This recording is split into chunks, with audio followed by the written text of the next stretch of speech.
انا عايزك تبص في وش الراجل اللي ما عندوش لا دم ولا ضمير ده، واكيد هو سبب من الاسباب ان ما كانش مشارك، حتى لو بيشارك بسكوته في موضوع احمد رفعت الله يرحمه واللي عمرنا ما هننساه.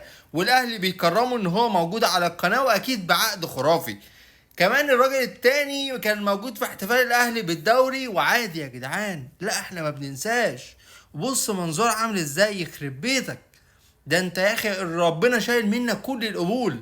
وفي ناس اهلاويه طالعين عادي بيتكلموا، وناس على الصفحه يقول لك احنا خدنا والحمد لله ان هو معانا مش علينا وما اعرفش ايه. وشوبير الداهيه والقناه مش عارف من امبارح عماله جايبه ايرادات ومشاهدات واعلانات. يا جدعان فوق يا جدعان.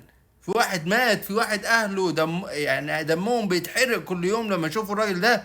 لانه اكيد مشارك، حتى لو شارك ان هو ما اتكلمش فاكيد مشارك. واكيد الخبر اللي نزله وقال لك ان رفعت كان بياخد منشطات، اكيد